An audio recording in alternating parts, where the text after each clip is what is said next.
எக்ஸாம்லாம் எப்படிடா பண்ண? அட ஏன்டா நீ வேற, ஒண்ணுமே தெரியல. இருக்கிற கதை ஃபுல்லா எழுதி வச்சிருக்கிற. நீ எப்படி பண்ண?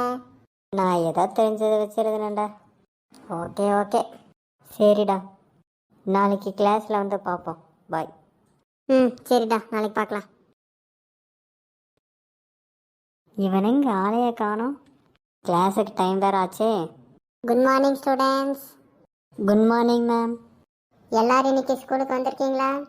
மிஸ் ரோஹித் மட்டும்தான் வரல miss. Excuse me ma'am. Yes come in. ஏன்டா லேட் ஆச்சு உனக்கு? டேய், பஸ்ஸை மிஸ் பண்ணிட்டேன்டா, அதனால அப்பா கூட வந்தேன். சரி சரி. ஸ்டூடெண்ட்ஸ், எக்ஸாம் எல்லாரும் நல்லா பண்ணியிருக்கீங்க. பேப்பர்லாம் கரெக்ட் பண்ணியாச்சு. நாளைக்கு வந்து ரிசல்ட் எல்லாம் தெரிஞ்சிடும். டேய், என்னடா நாளைக்கு ரிசல்ட்டுங்கிறாங்க? டேய், அதான்டா எனக்கும் ஒன்றும் புரியல. எப்படிடா அந்த மேம் ஒரே நாளில் கரெக்ட் பண்ணியிருப்பாங்க? டேய், நாளைக்கு நினச்சா எனக்கு இப்போவே பயமாக இருக்குடா. டேய், ஆமாண்டா. நான் ஃபெயிலில் மட்டும் ஆகிட்டேன்னு வச்சுக்க, எங்கள் அப்பா என்னை தொலைச்சே போட்டுருவார்.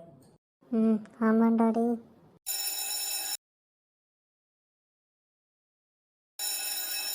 ஸ்டூடெண்ட்ஸ், பேப்பர்லாம் கரெக்ட் பண்ணி கொண்டு வந்தாச்சு. நான் கூப்பிட்றவங்க மட்டும் வந்து வாங்கிக்கோங்க. டேய், பயமாக இருக்குடா, பேப்பர் வேறு கொடுக்க போகிறாங்க. பயப்படாதடா, தைரியமா இருடா. அப்போ நீ டெஸ்ட்டில் பாஸ் ஆயிடுவ தானே? அட போட நீ வேற, நானே ஃபெயில் ஆகிடும்னு உட்காந்துருக்கிறேன், இல்லை பாஸ் ஆகுறாங்களாமா. சஞ்சய், அந்த பேப்பர் வாங்கு. Thank you ma'am. அடுத்து ரோஹித். Thank you ma'am. பாஸ் ஆயிட்டியாடா? பாஸ் ஆயிட்டேன்டா. ஒரே ஜாலி தான். சரி, நீ பாஸ் ஆயிட்டியா? நானும் பாஸ் ஆயிட்டேன்டா. சரி சரி. ஸ்டூடெண்ட்ஸ், நம்ம கிளாஸில் ஃபஸ்ட்டு மார்க் எடுத்தது யாருன்னா ரோஹித்.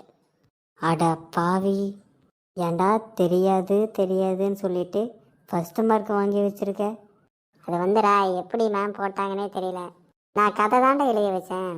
நம்பிட்டேன்டா ஐயப்பா. டேய் ஃப்ரெண்ட்ஸ், உலகத்தில் யாரை வேணாலும் நம்புங்க, ஆனால் இவனை மாதிரி படிக்கலன்னு சொல்கிறவனை மட்டும் நம்பவே நம்பாதீங்க.